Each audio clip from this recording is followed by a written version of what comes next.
దేవుని వాక్యం నుండి తిమోతికి రాసిన 2వ పత్రిక 2వ అధ్యాయం మొదటి 2 వచనాలు చదువుకుందాం. తిమోతికి రాసిన 2వ పత్రిక 2వ అధ్యాయం మొదటి 2 వచనాలు చదువుకుందాం. నా కుమారుడా, క్రీస్తు యేసునందున్న కృపచేత బలవంతుడవు కమ్ము. నీవు అనేక సాక్షుల ఎదుట నా వలన వినిన సంగతులను ఇతరులకు బోధించుటకు సామర్థ్యము గల నమ్మకమైన మనుష్యులకు అప్పగింపుము. మనం దేవుని వాక్యలో ఒక 2 వచనాలు చదువుకున్నాం. దాంట్లో పౌలు తిమోతిని ఏమని పిలుస్తున్నాడు? నా కుమారుడా.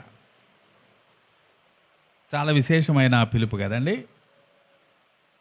ప్రత్యేకంగా తిమోతినే 5 సార్లు కుమారుడు అని పిలిచాడు. ఒకసారి తీతును కూడా పిలిచాడు కుమారుడని. అలాగే ఒనేసేమును కూడా బంధకములో నేను కనిన నా కుమారుడు. వాళ్ళిద్దరిని ఒక్కొక్కసారి మాత్రమే పిలిచాడు. కానీ తిమోతిని అయితే 5 సార్లు రకరకాలుగా అడ్రస్ చేశాడు. మీరు ఆ వచనాలు చూస్తే మనకు అర్థమవుతుంది.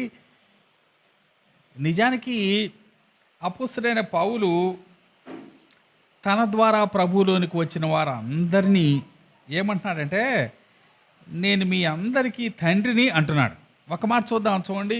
కొరింథీయులకు రాసిన మొదటి పత్రిక 4వ అధ్యాయం 15వ వచనం చదువుదాం. కొరింథీయులకు రాసిన మొదటి పత్రిక 4వ అధ్యాయం 15వ వచనం. క్రీస్తునందు మీకు ఉపదేశకులు 10,000 మంది ఉన్నను తండ్రులు అనేకులు లేరు. ఉపదేశకులు ఎంతమంది ఉన్నారట? 10,000 మంది ఉన్నారట. కానీ తండ్రులు ఎంతమంది ఉన్నారు అంటున్నాడు. అంటే అపొస్తలుడైన పౌలు తనను తాను తండ్రిగా అభివర్ణించుకుంటున్నాడు. అంటే పౌలు ద్వారా ప్రభువులోకి వచ్చిన వారందరూ కూడా ఆయనకి ఎవరన్నమాట? కుమారులు అంటున్నాడు. కాబట్టి ఆ రకంగా పౌలుకి ఎంతమంది కుమారులు ఉంటారు? 100ల్లో ఉంటారు కదా, లేక 1000ల్లో ఉండుండొచ్చు. అనేక మంది కుమారులు ఉన్నారు. కానీ 17వ వచనం చూడండి. 17వ వచనం. ఇందు నిమిత్తము ప్రభువునందు నాకు ప్రియుడును నమ్మకమైన నా కుమారుడునగు తిమోతిని మీ వద్దకు పంపి ఉన్నాను. పైనేమో అందరూ కుమారులే, కానీ ఇక్కడ ప్రత్యేకంగా తిమోతిని ప్రత్యేకంగా ప్రస్తావిస్తున్నాడు. ఏమంటున్నా అంటే, నమ్మకమైన ప్రియుడును నమ్మకమైన నా కుమారుడు అగు తిమోతి అంటున్నాడు. కాబట్టి అందరు కుమారులే, కానీ అందరిలాంటి కుమారుడు తిమోతి కాదు. అంటే తిమోతికి ప్రత్యేకమైన విశిష్టత ఉంది. అందుకే చాలాసార్లు నా నిజమైన కుమారుడు అని కూడా పిలుస్తాడు కదా, నా ప్రియమైన కుమారుడు అని పిలుస్తాడు. ఫిలిప్పీలకు రాసిన పత్రిక 2వ అధ్యాయం 22వ వచనం చూడండి. ఫిలిప్పీలకు రాసిన పత్రిక 2వ అధ్యాయం 22వ వచనం.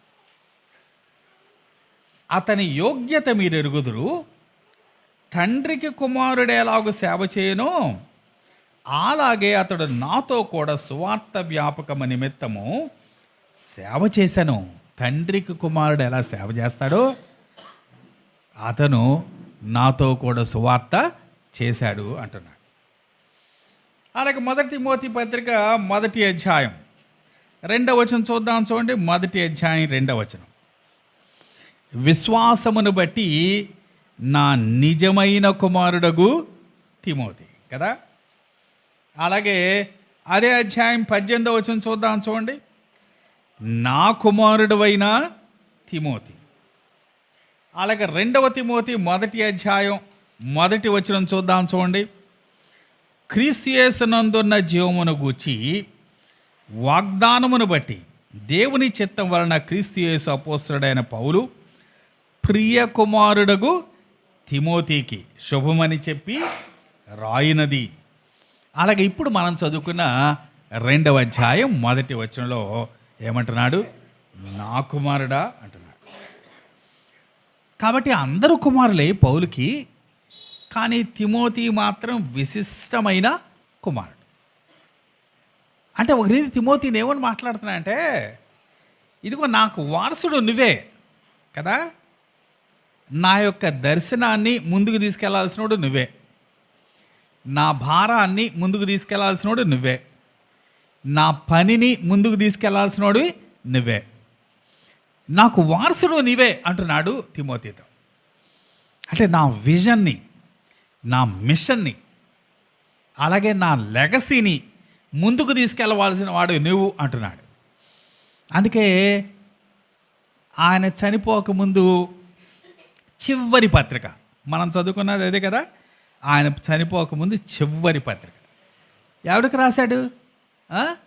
అందరు కుమారులకు రాయలా, ప్రత్యేకంగా ఈ కుమారుడికి మాత్రమే రాశాడు. కాబట్టి ఏ తండ్రి అయినా వెళ్ళిపోబోయేటప్పుడు ఎవరు చెప్తాడు? అందరు కుమారులకు కాదు, తప్పకుండా నా తర్వాత ఎవరు నా స్థానంలో నా పని చేయాలో వారికి వారితో మాట్లాడతాడు. చాలా ప్రాముఖ్యమైన విషయాలు. అందుకే తిమోతికి మాత్రమే ఈ చివరి పలుకులు రాస్తా ఉన్నాడు. కాబట్టి తిమోతి చాలా విశేషమైన కుమారుడు అని మనం దీంట్లో చెప్పచ్చు. అపోస్తలుడైన పౌలు ఎఫెసు సంఘాన్ని జాగ్రత్తగా చూడమని ఎవరికి అప్పగించాడు? తిమోతికి అప్పగించాడు. అలాగే తాను విడిచి వెళ్ళిన పనిని కొనసాగించే బాధ్యత ఎవరికి ఇచ్చాడు? తిమోతికి ఇచ్చాడు. నిజానికి పౌలుకి శరీర సంబంధమైన వారు కూడా ఉన్నారు కదా. పౌలుకో మేనలుడు ఉన్నాడు, తెలుసు కదా మీకు. ఆయనది కూడా చాలా ప్రముఖమైన పాత్ర. పౌలుకి పర్సనల్ ఎయిడ్ లాగా ఉంటాడనమాట. అన్నీ గమనిస్తూ ఉంటాడు. ఒకసారి పౌలును చంపాలని కుట్ర చేస్తాం విన్నాడు కదా మేనలుడు. వెళ్ళి పౌలుకి తెలియజేశాడు, తర్వాత శతాధిపతికి తెలియజేశాడు. పౌలు చనిపోకుండా కాపాడాడు. కానీ ఆ పని మేనలుడికి అప్పగించాడా? అప్పగించలేదు కదా. కాబట్టి శరీర సంబంధమైనవి శరీర సంబంధమైన బంధుత్వానికి ఇస్తాడు, కానీ ఆత్మ సంబంధమైనవి ఎవరికి ఇవ్వాలి? ఆత్మీయ కుమారులకే ఇవ్వాలి. శరీర సంబంధమైన బంధుత్వానికి దాంట్లో ఏమాత్రం పాత్ర లేదు. కాబట్టి తనకి ఆత్మ సంబంధమైన నిజమైన కుమారుడు తన యొక్క పనిని ముందుకు తీసుకెళ్ళి వెళ్ళాల్సిన వాడు అని తిమోతికి ప్రత్యేకంగా హెచ్చరిక చేస్తూ ఉన్నట్టుగా మనకు కనిపిస్తూ ఉంది. ఏమన్నాడు చెప్పండి? నా కుమారుడా, క్రీస్తు యేసునందున్న కృపచేత బలవంతుడు కమ్ము అంటున్నాడు. తిమోతి ఏమవ్వాలట? బలవంతుడవ్వాలట. తిమోతికి రాసిన మొదటి పత్రిక ఎందుకు రాశాడంటే, తిమోతి ఓ సంఘాన్ని చూస్తున్నాడు అప్పుడు కదా. ఏ సంఘాన్ని? ఎఫెసు సంఘాన్ని చూస్తా ఉన్నాడు. ఆ సంఘాన్ని ఎలా బలపరచాలి అనే సంగతులు మొదటి పత్రికలో రాశాడు. అంటే ఆ సంఘంలో అధ్యక్షుల్ని నియమించాలా, ఆ సంఘంలో పరిచారకుల్ని నియమించాలా, అలాగే జీవము గల సంఘములో మనుషులు ఎలాగో ప్రవర్తించాలో వారికి నేర్పించాలా. మొదటి పత్రికలో సంఘాన్ని బలపరచడం గురించి రాశాడు. ఇప్పుడు రెండో పత్రిక సంఘంగా మాత్రమే కాదు, నువ్వు బలపడాలయా అని తిమోతికి వ్యక్తిగతంగా రాస్తా ఉన్నాడు. కాబట్టి ముందు నువ్వు బలంగా ఉండాలా కదా. సంఘాన్ని నువ్వు బలపరచాలంటే నువ్వు బలంగా ఉండాలి. నిజానికి తిమోతికి ఉన్న కొన్ని ఇబ్బందులు మనకు తెలుసు కదా. ఇదే మొదటి అధ్యాయంలో లేక 2వ తిమోతి మొదటి అధ్యాయం 7వ వచనం చూద్దాం. చూడండి, 7వ వచనం.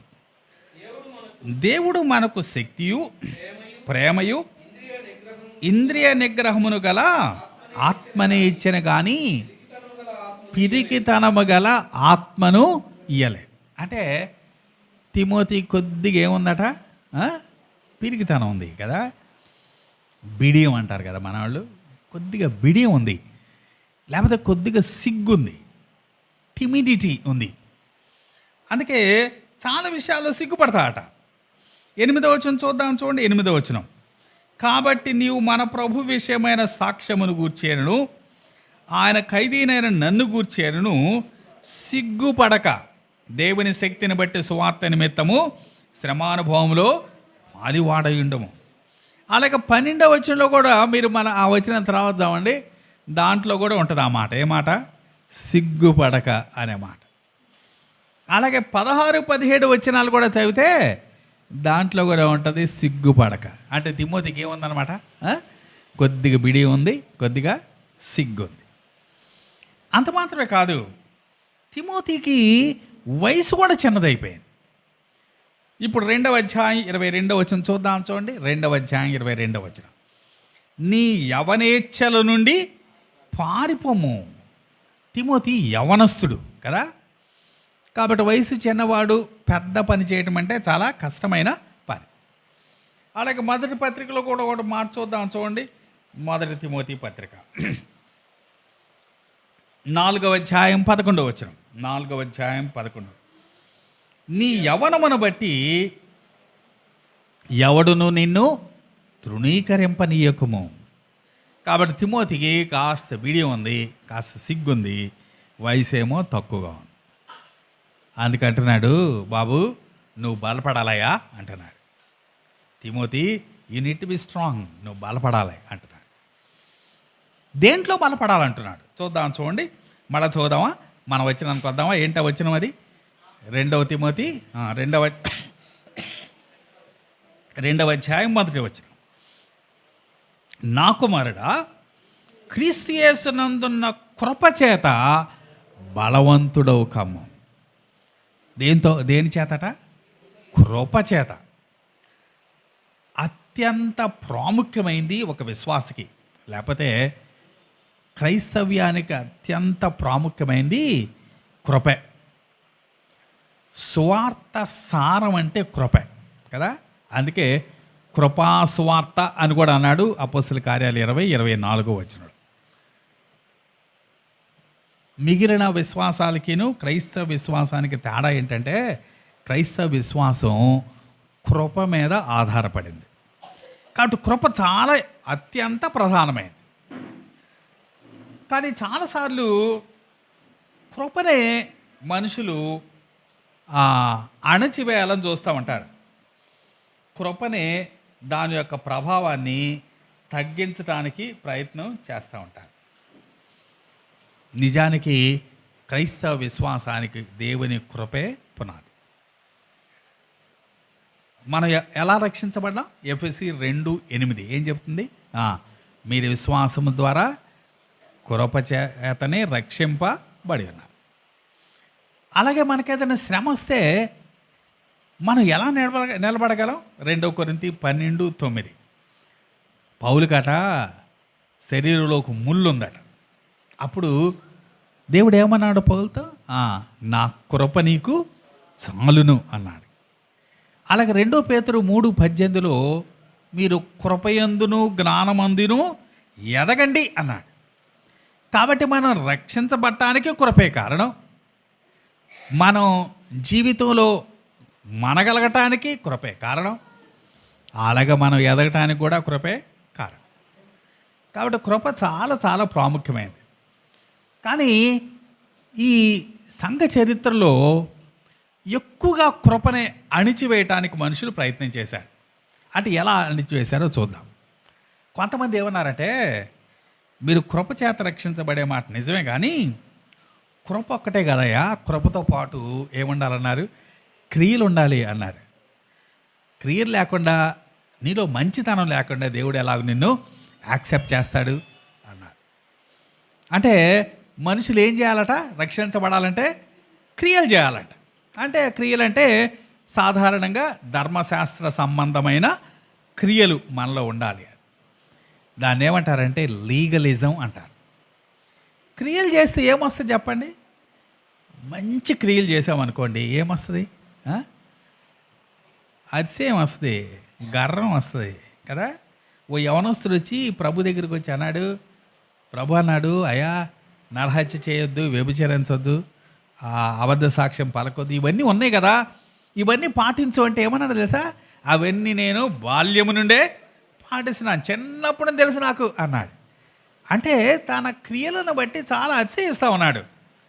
కాబట్టి క్రియలు మనుషుల్ని గర్వానికే తీసుకొని వెళ్తాయి, కానీ క్రియల వల్ల మేలు మాత్రం జరగదు. మన ప్రభు ఈ లోకంలో ఉన్న దినాల్లో ఒక గ్రూప్ వారు ఉన్నారు కదా, వాళ్ళ పేరేంటి? పరిసయ్యులు కదా. వాళ్ళు క్రియల్లో ఎక్స్పర్ట్స్. అంటే మనుషులు ఎదురుగా చాలా భక్తిగా కనిపెట్టడానికి ప్రయత్నం చేస్తారు. వాళ్ళు వారి భక్తిని బట్టి అతిశయిస్తారు. దేవుని వాక్యం ఏం చెప్తుందంటే, క్రీస్తు సిలువయందు అతిశయించండి అని గలతీయులకు ప్రభు చెప్తా ఉన్నాడు. కానీ వీళ్ళు దేన్ని బట్టి అతిశయిస్తారు? వాళ్ళ క్రియలను బట్టి అతిశయిస్తారు. కాబట్టి కృపకి క్రియలు కలపటానికి ప్రయత్నం చేస్తే మనిషిని అతిశయానికే తీసుకుని వెళ్తారు. దాన్ని లీగలిజం అంటారు. రెండవ ప్రధానమైనటువంటి సమస్య ఏంటంటే, మనుషుల్లో ఉంటే మరొక వారు, మనం కృపచేతనే కదా రక్షించబడేది, ఇంకా క్రియలతో పనేవి లేదు కదా, కాబట్టి మనం ఇష్టానుసారంగా జీవించవచ్చు. మనం ఎన్ని తప్పులు చేసినా పర్లేదు, సాయంత్రానికి వచ్చి దేవా క్షమించు అంటే ఆయన నమ్మదగిన వాడు, నీతిమంతుడు, కాబట్టి మన పాపాలు క్షమిస్తాడు. కాబట్టి ఎలా ఉన్నా పర్లేదు. దీన్ని ఏమన్నారంటే లైసెన్షియస్నెస్ అన్నారు. ఇందాక దాన్ని ఏమన్నాం? లీగలిజం అన్నాం. దీన్ని ఏమన్నాం? లైసెన్షియస్నెస్. అంటే కృపను దుర్వినియోగం చేయటం అన్నమాట. దేవుడు ఎటు కృప ద్వారానే కదా రక్షించేది. అలాగే రక్షించబడ్డ తర్వాత కూడా మనం ఎప్పుడైనా పాపం చేస్తే ఆయన దగ్గర ఒప్పుకుంటే ఏం చేస్తాడు? ఆయన క్షమిస్తాడు. కాబట్టి మనం ఏం చేసినా పర్లేదు, రోజంతా మన ఇష్టం వచ్చినట్టు చేద్దాం. రాత్రికి పడుకోబోయేటప్పుడు అయ్యా ఈరోజు చాలా తప్పులు చేశాను క్షమించు అందాం. అంటే మనుషులు కృపను దుర్వినియోగం చేసే అవకాశం కూడా ఉంది. కాబట్టి దేవుని కృప అత్యంత ప్రధానమైంది. సాతానుడు ఈ రెండు రకాలుగా కృపను అణచివేయటానికి ప్రయత్నం చేస్తూ ఉంటాడు. ఈ రెండు రకాలైన ట్రాప్లో మనం ఎన్నడూ కూడా పడకూడదు. మన క్రియలను బట్టి అతిశయించే వారంగా ఉండకూడదు. అదే సమయంలో దేవుడు కృప కలవాడు కదా అని మన ఇష్టానుసారం ప్రవర్తించడానికి కూడా ఇప్పుడు ప్రయత్నం చేయకూడదు. ఇప్పుడు ఆ తిమోతితో అంటున్నాడు, నీవు కృపచేత బలవంతుడవు కమ్ము అంటున్నాడు. మంచిది. మొదటి వచనంలో ప్రాముఖ్యంగా ఉపోద్ఘాతం మనం చూసాం. తిమోతిని పౌలు ఎలా చూస్తున్నాడు, తిమోతి ఏమవ్వాలని కోరుకుంటున్నాడు, అలాగే కృప తిమోతి జీవితంలో ఎలా ఉండాలని కోరుకుంటున్నాడు, ఆ సంగతులు మనం మొదటి వచనంలో చూసాం. ఇప్పుడు రెండవ వచనానికి వెళ్దాం. రెండవ వచనం చాలా జాగ్రత్తగా నేను చదువుతా ఉంటే గమనించడానికి ప్రయత్నం చేయండి. అందరు బైబిల్ తీసి చూడండి. 2వ అధ్యాయం 2వ వచనం. నీవు అనేక సాక్షులు ఎదుట నా వలన వినిన సంగతులను ఇతరులకు బోధించుటకు సామర్థ్యము గల నమ్మకమైన మనుష్యులకు అప్పగింపుము. దాంట్లో 4 రకాలైన వ్యక్తులు ఉన్నారు. మీరు జాగ్రత్తగా వచనంలో గమనించి మీరు నాకు చెప్పాలా. 4 రకాలైన వ్యక్తులు. లేకపోతే ఇంకో రకంగా చెప్పాలంటే 4 తరాలు ఉన్నాయి ఆ ఒక్క వచనంలో. ఎన్ని తరాలు ఉన్నాయి? 4 తరాలు ఉన్నాయి. మీరు గమనించండి, చెప్పండి. దాంట్లో మొదటిది ఏంటి? తరాలు. మనుషుల గురించి మాట్లాడుతున్నాను. 4 తరాలు అంటే ఉదాహరణకి మన బాగా తెలిసిన ఉదాహరణ చెప్తాను చూడండి. తిమోతి గురించి అన్నాడు, నీలో ఉన్న విశ్వాసం మొదట నీ అవ్వలోను, తర్వాత నీ తల్లి అయిన యునీకేలోను, ఇప్పుడు నీలోను. అంటే మొట్టమొదటి విశ్వాసం ఎవరిలో ఉందట? అవ్వ అయిన లోయలో ఉంది. 2 తల్లి అయిన యునీకేలో ఉంది. ఆ తర్వాత తిమోతిలో ఉంది. ఇప్పుడు తిమోతి ఇతరులకు ఆ విశ్వాసాన్ని ప్రసరింపజేస్తున్నాడు. ఎన్ని తరాలని? 4 తరాలని కదా. అవ్వ తన విశ్వాసాన్ని ఎవరికి ఇచ్చింది? తల్లికి ఇచ్చింది. తల్లి తన విశ్వాసాన్ని ఎవరికి ఇచ్చింది? తిమోతికి ఇచ్చింది. తిమోతి తన విశ్వాసాన్ని ఎవరికి ఇస్తున్నాడు? మిగిలినటువంటి సహోదరులకు ఇస్తా ఉన్నాడు. అదే రకంగా ఇక్కడ కూడా 4 తరాలు మీకు కనిపిస్తాయి. మీరు ఇప్పుడు గమనించి చెప్పండి నాకు.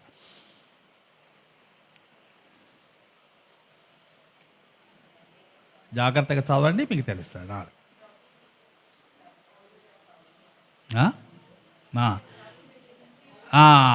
మధ్యలో నా వలన అన్నాడు కదా, నా వలన వినిన సంగతులు అన్నాడు. అంటే సంగతులు చెప్పాడు ఒక ఆయన. ఎవరైనా? పౌలు కదా. కాబట్టి మొదటివాడు పౌలు. సంగతులు విన్నవాడెవరు? తిమోతి. రెండోవాడు తిమోతి. ఇప్పుడు తిమోతి ఏం చేయాలట? సామర్థ్యము గల నమ్మకమైన మనుష్యులకు అప్పగించాలట. కాబట్టి 3వ తరం ఎవరన్నమాట? మనుష్యులు కదా. వాళ్ళు ఏం చేయాలట? వాళ్ళు ఏం చేయాలి? అనేక సాక్షులు అంటే విన్నాది, అది అయిపోయింది. తిమోతి విన్నాది సాక్షులు ఎదుట. ఓకే, నెక్స్ట్ ఇతరులకు బోధించాలి కదా. కాబట్టి 4 తరాలు కనిపించినాయి. మొదటి వాడెవరు? పౌలు కదా, నా వలన అన్నాడు. రెండవది తిమోతి, నీవు అనేక సాక్షులు ఎదుట వినిన సంగతులు అన్నాడు. తిమోతి అట అనేక సాక్షులు ఎదుట పౌలు చెప్పిన మాటలు విన్నాడట. కాబట్టి రెండవ వాడెవరు? తిమోతి. ఆ తిమోతిని ఏం చేయమన్నాడు? సామర్థ్యము గల నమ్మకమైన మనుష్యులకు అప్పగించు అన్నాడు కదా. ఇప్పుడు వాళ్ళు ఏం చేయాలట? ఏం చేయాలా?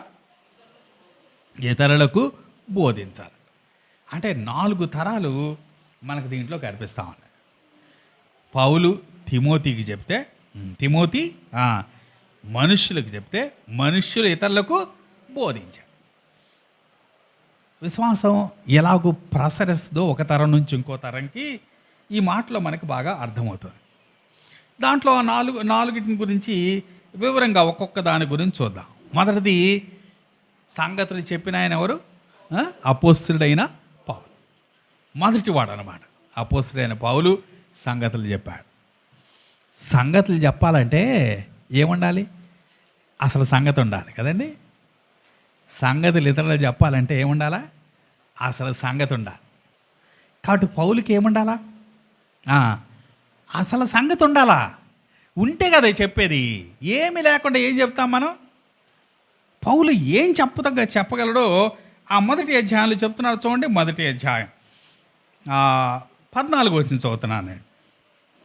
నీకు అప్పగింపబడిన ఆ మంచి పదార్థమును మనలో నివసించు పరిశుద్ధాత్మ వలన కాపాడము. పౌలు దగ్గర ఏముందట? ఓ మంచి పదార్థం ఉందట. ఓ గుడ్ డిపాజిట్ ఉంది. ఆ డిపాజిట్ని జాగ్రత్తగా కాపాడు అంటున్నాడు కదా. డిపాజిట్ అంటే మనకేమన్నా అర్థం అవుద్ది? డబ్బులు మూట. ఓ డబ్బులు మూట చేయించి దీన్ని జాగ్రత్తగా కాపాడు అన్నాడు. ఇది డబ్బుల మూట కన్నా ఎక్కువైన గొప్ప మూట. ముందు వచనం చూద్దాం. ముందు వచనం 13వ వచనం. క్రీస్తు యేసునందు ఉంచవలన విశ్వాస ప్రేమలు కలిగిన వాడవై నీవు నా వలన వినిన హితవాక్య ప్రమాణమును గైకొనము. ఆ మంచి పదార్థం ఏంటి ఇక్కడ చెప్తున్నాడు. ఏంటట? హితవాక్య ప్రమాణం. అక్కడ ఓ నంబర్ వేసి కింద రాశాడు కదా. ఏమన్నాడు? ఆరోగ్యము గల వాక్యం. ఆరోగ్యము గల వాక్య ప్రమాణం ఉందయా. అది చాలా మంచి పదార్థం. అది కాపాడాలి నువ్వు. కాబట్టి పౌలు తిమోతికి అంటున్నాడు, నా దగ్గర మంచి పదార్థం ఉంది, మంచి డిపాజిట్ ఉంది, అది నీకు ఇస్తా ఉన్నాను, అది నువ్వు జాగ్రత్తగా కాపాడి నువ్వు మళ్ళీ ఎవరికి ఇవ్వాలా? నమ్మకమైన సామర్థ్యము గల మనుషులకి ఇవ్వాలా. వాళ్ళు ఏం చేయాలి? మళ్ళా వాళ్ళు ఇతరులకు బోధించాలి. కాబట్టి మొట్టమొదట పౌలు తన దగ్గర ఏముందో చెప్తా ఉన్నాడు. ఇప్పుడు ఆ సంగతులు ఎవరు విన్నారట? తిమోతి విన్నాడట కదా. ఎలా విన్నాడో కొన్ని వచనాలు చూద్దాం. చూడండి, ఇదే 2వ తిమోతి పత్రిక 1వ అధ్యాయం 13వ వచనం మనం చదివాం కదా. దాంట్లో ఏమనుంది? నీవు నా వలన వినిన హితవాక్య ప్రమాణము అని చదివాం కదా. నా వలన అంటే పౌలు వలన, నీవు అంటే తిమోతి. తిమోతి ఎవరి వలన విన్నాడట? పౌలు వలన విన్నాడట. 3వ అధ్యాయం 10వ వచనం కూడా చూద్దాం. 3వ అధ్యాయం 10వ వచనం. అయితే నీవు నా బోధను, నా ప్రవర్తనను, నా ఉద్దేశమును, నా విశ్వాసమును, నా దీర్ఘశాంతమును, నా ప్రేమను, నా ఓర్పును, ఇంకా అవన్నిటినీ వివరంగా చెప్తా ఉన్నాడు. నా బోధను ఇదిగో నీవు వెంబడించావు అంటున్నాడు. పౌలు యొక్క బోధను ఎవరు వెంబడించారు? తిమోతి వెంబడించాడు కదా. అలాగే అదే మాట మనకి 14వ వచనంలో కూడా కనిపిస్తుంది. ఆ మాట మీరు తర్వాత చదవండి. 14వ వచనంలో మెట్టుకు పౌలు దగ్గర విన్నాడు తిమోతి. ఒక ఆయన ఇలా అన్నాడు, మనం ఏది వింటామో అది మన నమ్మికను నిర్ణయిస్తుంది. మనం ఏది నమ్ముతామో అది మన ప్రవర్తనని నిర్ణయిస్తుంది. What you here determines your belief. What you believe determines your character. నువ్వు ఏది వింటావో అది నీ నమ్మికను నిర్ణయిస్తుంది. నువ్వు ఏది నమ్ముతావో అది నీ ప్రవర్తనని నిర్ణయిస్తుంది. అంటే నువ్వు ఎలా ప్రవర్తిస్తున్నావు అనే దేని మీద ఆధారపడుద్ది అనమాట. నీ నమ్మిక మీద ఆధారపడుతుంది. నువ్వు ఏది నమ్ముతున్నావు అని దేని మీద ఆధారపడుతుంది?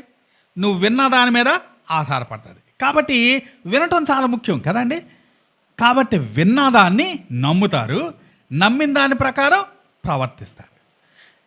కాబట్టి వినేది చాలా జాగ్రత్తగా వినాలి కదా. వినేది కరెక్ట్ వినాలి. చెప్పేవాడు కూడా ఏం చెప్పాలా? సరైన చెప్పాలి, కరెక్ట్ చెప్పాలి. చిన్న పిల్లోడికి ఒక అసత్యాన్ని మనం నూరు పోసామనుకోండి, వాడి జీవితకాలంలో దాన్ని కాదంటే ఊరుకోడు. నాకు చిన్నప్పుడు నేను విన్నది ఇదే, తర్వాత నువ్వు ఎంత మార్చాలని ప్రయత్నం చేసినా మార్చలేవు వాడు మనసుని కదా. ఎన్సిఈఆర్టీ అని ఉంది అంటే అర్థమేం చెప్పండి ఎవరైనా? పూర్తి మాత్రం చెప్తారా? Acronym national council of education and research and training. వీళ్ళు ఏం చేస్తారంటే సిబిఎస్ఈ తరగతులకి పాఠ్యాంశాలను నిర్ణయించేసి టెక్స్ట్ బుక్ ముద్రిస్తారు కదా, పుస్తకాలు ప్రచురణ చేస్తారన్నమాట. దాదాపుగా 3వ తరగతి నుంచి ఇంటర్మీడియట్ వరకు. ఇప్పుడు మన స్టేట్ వాళ్ళు పాటించేది కూడా అవే పుస్తకాలు. ఇంటర్మీడియట్ వరకు పుస్తకాలు తయారు చేసే బాధ్యత అది వాడది. అంటే దేశవ్యాప్తంగా ఎవరైనా కానీ ఈ స్కూల్స్లో చదవాలి అంటే ఏ పుస్తకాలు చదవాలా? వాళ్ళు ఇచ్చిన పుస్తకాలు. మీకు కొంతమంది ప్రైవేట్ వాళ్ళు కూడా రాస్తారులే, రాసినా కూడా దేని ఆధారంగా రాయాల్సింది? వీళ్ళు ఇచ్చిన గవర్నమెంట్ బుక్ ఆధారంగా రాయాల్సింది. ఇప్పుడు మనం ఆ ఎన్సీఆర్టీలో మనకు ఒక మంచి పలుకుబడి ఉండి మనం ఒక పుస్తకానికి ఎడిటర్ అయ్యామనుకోండి, అప్పుడు ఏం చేయొచ్చు? మనం ఏమనుకుంటే అది రాయొచ్చు. అది పిల్లలు వింటే ఇక జీవితకాలంలో ఇక దాన్ని వాళ్ళ మనసుని ఇంకెవ్వరు మార్చలేరు కదా. కాబట్టి నువ్వు వినే సంగతులు చాలా ప్రాముఖ్యం. పుస్తకాలు చాలా చాలా విలువైనవి. ఏది పడితే అది రాయకూడదు పుస్తకంలో. చిన్న మనసులో ముద్రించబడింది మార్చబట్టం చాలా చాలా కష్టం. కాబట్టి ఏది వింటున్నావు అనేది చాలా ముఖ్యం. నువ్వు వినేదాన్ని బట్టి నీ నమ్మిక ఆధారపడుతుంది, నీ నమ్మికను బట్టి నీ ప్రవర్తన ఆధారపడుతుంది. ఇక్కడ తిమోతి ఎలా అన్నాడట? ఏమన్నాడు అక్కడ? నీవు అనేక సాక్షులు ఎదుట. తిమోతికి ఒక్కడిగా చెప్పలేదు పౌలు, అందరి ఎదురుగా చెప్పాడు. ఎందుకంటే పౌలు ఈ మాట తిమోతికి చెప్పాడు అని సాక్ష్యం ఇవ్వాల్సిన వాడు కావాలి కదా. సాక్ష్యం చెప్పేవాళ్ళు కూడా ఉండాలా అందరి ఎదుట. ఇదేదో రహస్యంగా తిమోతికి చెప్పిన సంగతి కాదు. కాబట్టి బహిరంగంగా పేతురు తన పత్రిక రాసేటప్పుడు అంటాడు కదా, పేతురు అంటాడు, ఇదంతా మేము చూసి చెప్తున్నామయ్యా అంటాడు. ఎక్కడ చూశాడంట? ఎక్కడ? ఆ రూపాంతర కొండ మీద చూశాడట. పేతురు చెప్తామంటే పేతురు చెప్పేది కరెక్ట్ అని చెప్పడానికి సాక్షులు ఉన్నారు లేదా? ఎవరు చెప్పండి సాక్షులు? పేతురుతో పాటు ఇంకెవరున్నారు? యాకోబు ఉన్నాడు, యోహాను ఉన్నాడు. కాబట్టి పేతురు చెప్పేది కరెక్ట్ అని సాక్ష్యం ఇవ్వటానికి మరో ఇద్దరు ఉన్నారు. కాబట్టి అదేదో రహస్యంగా జరిగిన సంగతి కాదు. కాబట్టి మన వినే సంగతులు సాక్షుల ఎదుట మనం వింటాం. మన ప్రభు అయిన యేసుక్రీస్తు ఆయన వెళ్ళిపోతూ మనుషులందరికీ ఒక ఆజ్ఞనిచ్చాడు కదా, దాన్ని ఏమంటారంటే కమిషన్ అంటారు.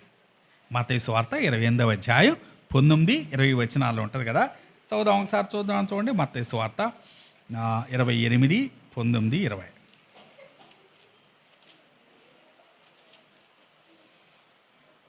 కాబట్టి మీరు వెళ్ళి సమస్త జనులను శిష్యులుగా చేయడి, తండ్రి యొక్కయు కుమారుని యొక్కయు పరిశుద్ధాత్మ యొక్కయు నామములోనికి వారికి బాప్తిసమిచ్చు, నేను మీకు ఏ సంగతులను ఆజ్ఞాపించుతునో వాటిని అన్నిటినీ గైకొనవలనని వారికి బోధించుడి. ఇక్కడ 4 సంగతులు చెప్పాడు. అక్కడున్న వారందరికీ బహిరంగంగా అందరు వినేట్టు చెప్పాడు. ఏం చేయమన్నాడు చెప్పండి? మొదటి మీరు వెళ్ళి అన్నాడు కదా. ఏం చేయాలట? మొట్టమొదట వెళ్ళాలట. వెళ్ళి ఏం చేయాలి? సమస్త జనులను ఏం చేయాలా? శిష్యులుగా చేయాలట. మూడవది వారికి బాప్తీసం ఇవ్వాలట. నాలుగవది ఏ సంగతులను నేను మీకు ఆజ్ఞాపించానో వాటిని గైకొనవలన వారికి బోధించుడి అంటున్నాడు. 4 పనులు చెప్పాడు. మీరు వెళ్ళాలి, తర్వాత శిష్యులుగా చేయాలి, బాప్తీసం ఇవ్వాలి, నేను చెప్పిన సంగతుల వారికి బోధించాలి. ఇది అందరి ఎదురుగా చెప్పాడు ఇది. కాబట్టి అనేక సాక్షులేట విన్న సంగతి అదే పని మనం చేస్తూ ఉన్నాం. మనం వెళ్ళి మనుషుల్ని శిష్యులుగా చేసి వారిని బాప్తీసమిచ్చి వారికి దేవుని యొక్క మాటలు బోధిస్తూ ఉన్నాం. ఇక్కడ తిమోతికి కూడా అదే రకంగా తనకు తెలిసిన సంగతులు, తాను ఎరిగిన సంగతులు అపోస్తలుడైన పౌలు చెప్తా ఉంటే అందరి ఎదుట అనేక సాక్షుల ఎదుట తిమోతి విన్నాడు. ఇప్పుడు మనం 2 తరాల గురించి చూసాం కదా. మొదటిది ఎవరు? పౌలు, రెండవది తిమోతి. ఇప్పుడు తిమోతి ఏం చేయాలంట? ఎవరికి అప్పగించాలట? సామర్థ్యము గల నమ్మకమైన మనుష్యులకు అప్పగించము. కాబట్టి అప్పగించేటప్పుడు తొందరపడకూడదు కదా. ఎవరు పడితే వాళ్ళకి అప్పగించకూడదు. పౌలుకు చాలామంది కుమారులు ఉన్నారు, అందరికి అప్పగించాడా? లేదు కదా. ఎవరికి అప్పగించాలో దానికి ముందు జాగ్రత్త కలిగి ఉండాలి. మొదటి పత్రికలో మాట చూడండి. 1 తిమోతి 5వ అధ్యాయం 22వ వచనం. 1 తిమోతి 5వ అధ్యాయం 22వ వచనం. క్షమించండి. 1 తిమోతి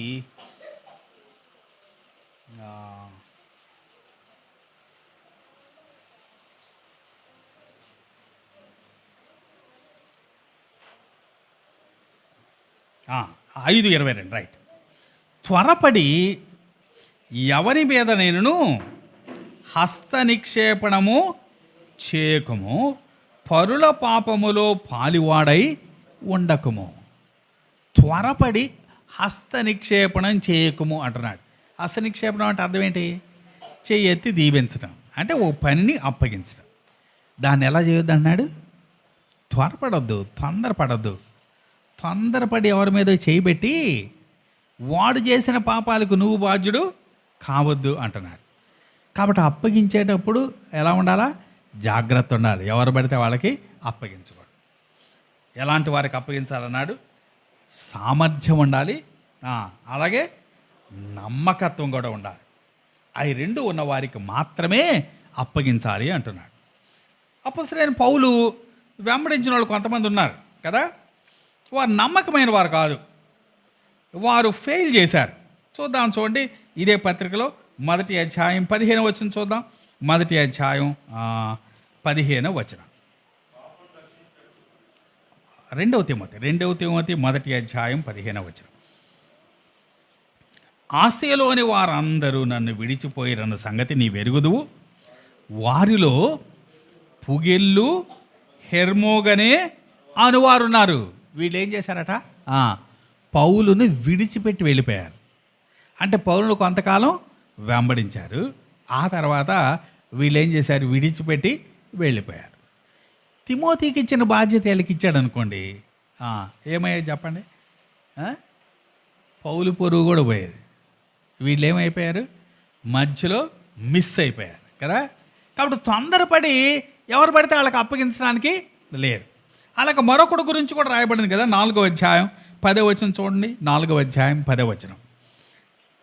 దేమా ఇహలోకమును స్నేహించి నన్ను విడిచి తెస్సలోనికకు వెళ్ళాను. ఇక్కడ మరొకడు ఉన్నాడు, ఈయన పేరేంటి, దేమా. ఈయన ఏం చేశాట, ఇహలోకాన్ని స్నేహించి పౌలును వదిలేసి ఎక్కడికి వెళ్ళాడు, తెస్సలోనికి వెళ్ళాడు. కాబట్టి ఇలాంటి వారిని ఏమైనా నమ్మకమైన వారు అనగలమా, లేదు కదా. కాబట్టి ఎలాంటి వారికి అప్పగించాలి, నమ్మకమైన వారు. నమ్మకత్వం మాత్రమే కాదు, ఇంకోటి ఏముండాలా, సామర్థ్యం కూడా ఉండాలి. ఆ రెండు ఉన్న వారికి మాత్రమే మీరు అప్పగించండి అంటున్నాడు. అంటే మొదట వాళ్ళు నేర్చుకోవాలా, అలాగే నమ్మకంగా పనిచేసేవారై ఉండాలి. ఎజ్రా గురించి ఒక మాట చూద్దాం, చూడండి. ఎజ్రా గ్రంథం 7వ అధ్యాయం 10వ వచనం చూద్దాం. ఎజ్రా గ్రంథం 7వ అధ్యాయం 10వ వచనం.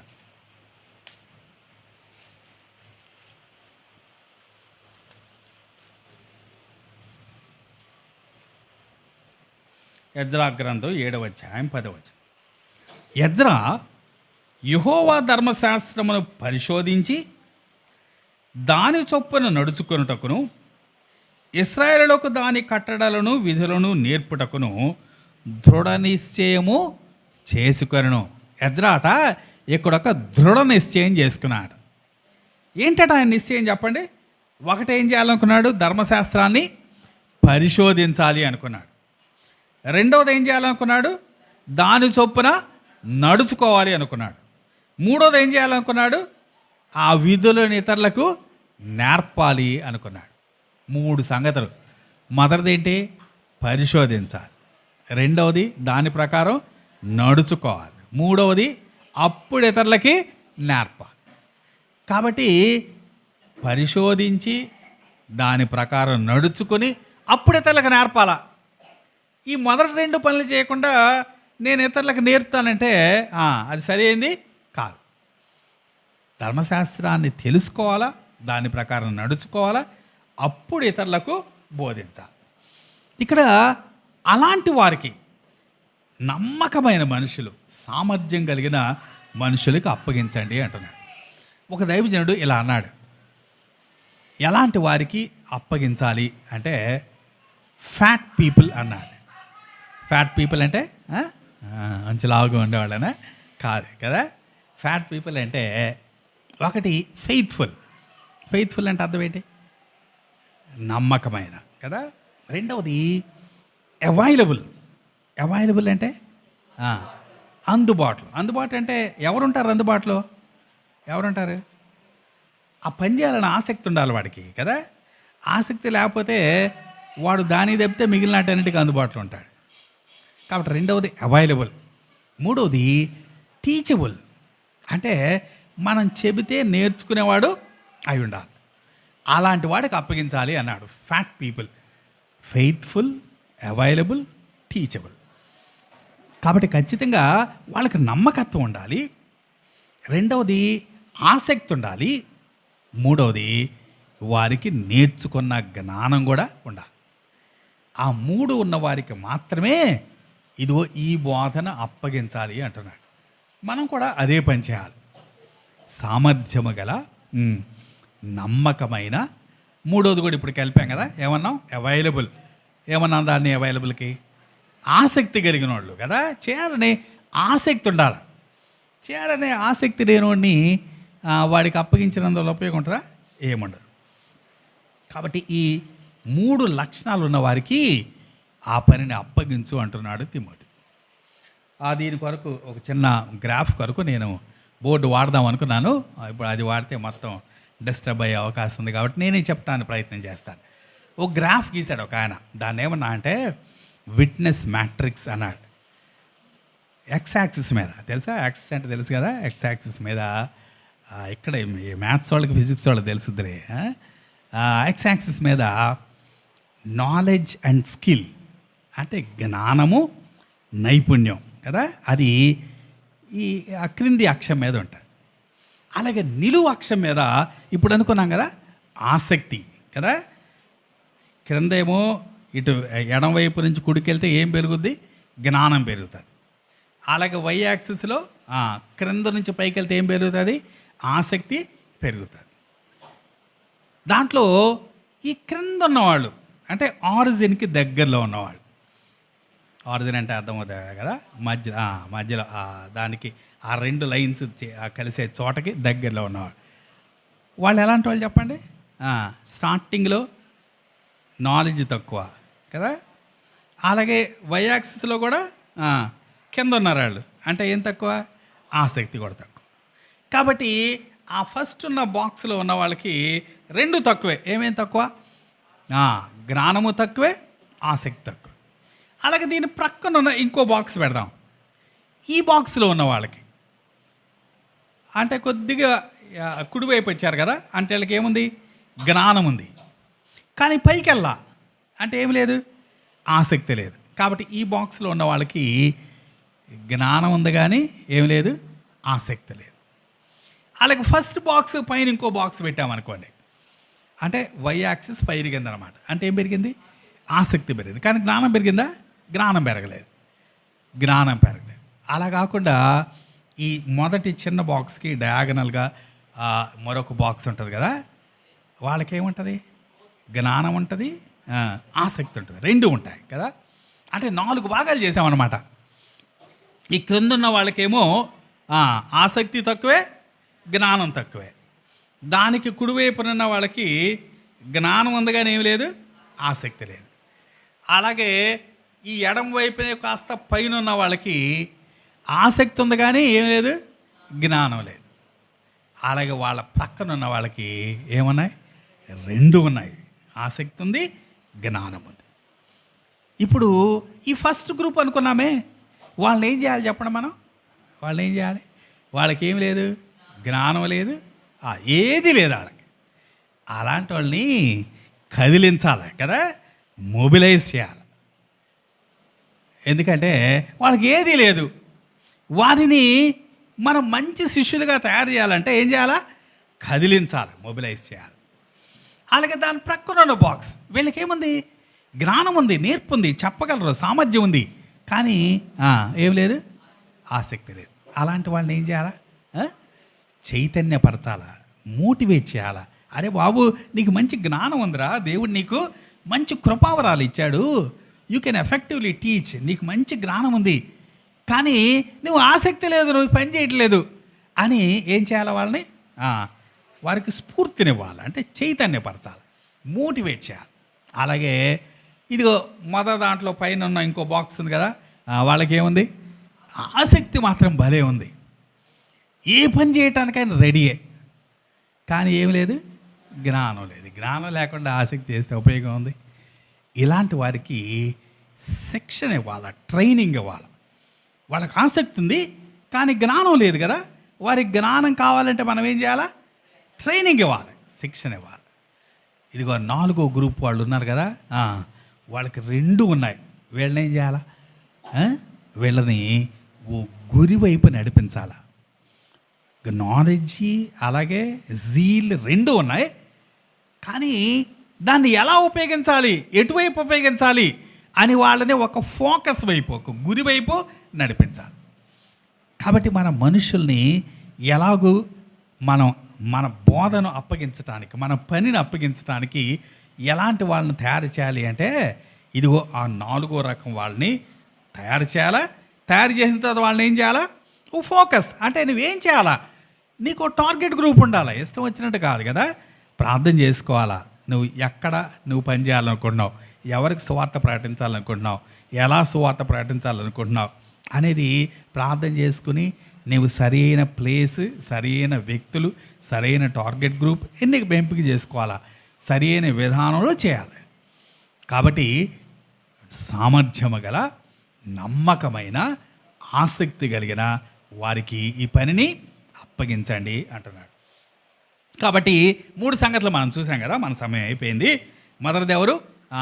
మొదట పౌలు చెప్పాడు. రెండవది ఎవరు? తిమోతి విన్నాడు. మూడవది తిమోతి ఏం చేశాడు? అప్పగించాడు. ఎవరికి అప్పగించాడు? సామర్థ్యము గల, నమ్మకమైన. దానికి మనం ఇంకోటి కూడా కలిపాం కదా. ఇంకోటి ఏంటి? ఆసక్తి కలిగిన వారికి అప్పగించాలి. ఇప్పుడు వాళ్ళు ఏం చేయాలట? ఇతరులకు బోధించాలట. పౌలే బోధ చెప్దాంలే, వీళ్ళందరూ ఎద్దులే, నాకు ఆ చెప్పేదేదో అందరికి నేనే చెప్దాం అనుకున్నాడు అనుకోండి. ఎంతమంది చెప్పగలడు పౌలు? ఆయన జీవితకాలం ఎంత? పౌలు ఎక్కువ కాలం కూడా జీవించాల, చాలా యవ్వన కాలంలో చనిపోయాడు. ఆయన జీవితకాలంలో తానొక్కడే ఊరూరు తిరిగి, ఇక నాకు తిమోతి వద్దు, ఆ మనుష్యులు వద్దు, ఇంకెవరు వద్దు, నేనే చెప్తాను అని ఊరూరా తిరిగాడు అనుకోండి. ఎంతమంది చెప్పగలడు? మహా అయితే ఒక 1000 మందికి చెప్పగలడు కదా. అలా కాకుండా పౌలు యొక్క మంచి పదార్థాన్ని తిమోతికి అప్పగిస్తే, తిమోతి ఓ 10 మంది మనుషులకి అప్పగిస్తే, ఆ 10 మంది ఒక్కొక్కరు ఒక్కొక్క 100 మందికి బోధిస్తే చాలా తేలిగ్గా 1000కి స్ప్రెడ్ అయిపోయింది. మన ఎగ్జాంపుల్ వరకే చూసాం మనం.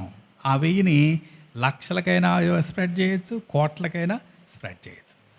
కాబట్టి మనం తప్పక తెలుసుకోవాల్సింది ఏంటంటే, మనమే బోధించి మనమే స్వార్థ ప్రకటించే దానికన్నా మనం మనుషులకు అప్పగిస్తే, కొందరు నాయకుల్ని మనం తయారు చేస్తే మరి ఎక్కువగా ప్రభావవంతంగా పని జరుగుతుంది. జాన్ ఎడ్మండ్ హగ్గై అని ఒక గొప్ప దైవసేవకుడు, ప్రపంచవ్యాప్తంగా ఆయనకున్నటువంటి విజన్ ఏంటంటే, ఇలాంటి నాయకుల్ని తయారు చేయటం కాదు, ఉన్న నాయకుల్ని తర్బీదు ఇవ్వటం, ఉన్న నాయకుల్ని ఏం చేయటం, వారిని ఎక్విప్ చేయటం అన్నమాట. వారికి ట్రైనింగ్ లీడర్స్, అది ఆయన యొక్క ముఖ్యమైన దర్శనం. దాని ఆధారంగా ప్రపంచవ్యాప్తంగా అనేక మందికి ఇలాంటి ట్రైనింగ్స్ ఇచ్చాడు ఆయన. అనేక మందిని ఓ మంచి స్వార్థికులుగా, ఓ మంచి బోధకులుగా దిద్దాడు. ఆయనే వెళ్ళి ప్రపంచం అంతా తిరిగి చెప్పడం అనేది సాధ్యమైన పని కాదు.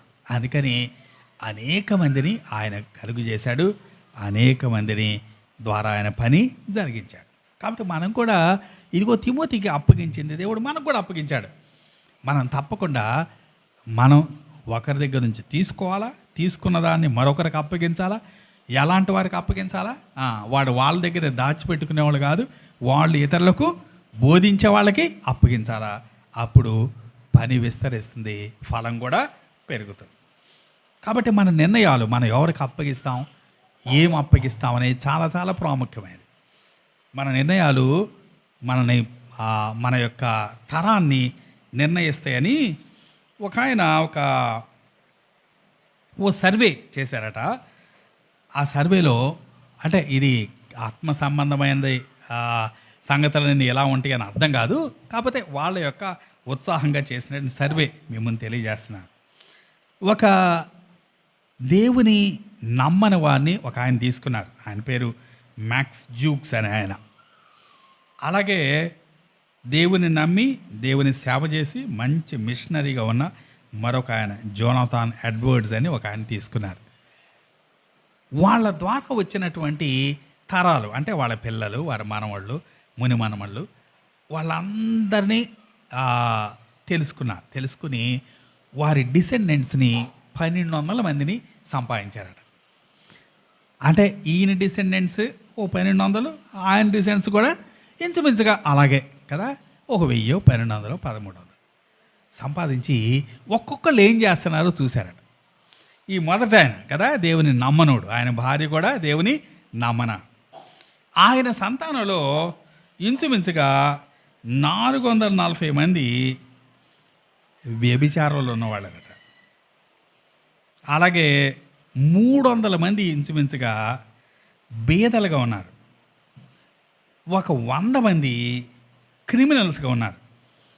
ఓ 200 మంది మద్యానికి అలవాటు పడిన వాళ్ళు ఉన్నారు, ఒక 60 మంది దొంగలు ఉన్నారు, ఒక 7 హంతకులు కూడా ఉన్నారట. అలాగే రెండవది జోనథాన్ ఎడ్వర్డ్స్ యొక్క ఆయన యొక్క సంతానాన్ని చూస్తే దాంట్లో 300 మంది దేవుని పని చేసే సేవకులు ఉన్నారట. ఒక 120 మంది ప్రొఫెసర్లుగా చేసేవాళ్ళు ఉన్నారట. అలాగే ఒక 60 మంది డాక్టర్లు ఉన్నారట. ఒక 60 మంది పుస్తకాలు రాసిన వాళ్ళు ఉన్నారట.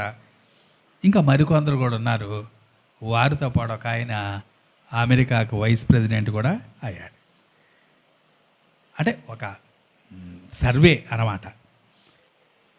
అంటే కేవలం ఆత్మ సంబంధమైన సంగతులన్నీ ఇలాగే ఉంటాయని మనం ఊహించడానికి లేదు.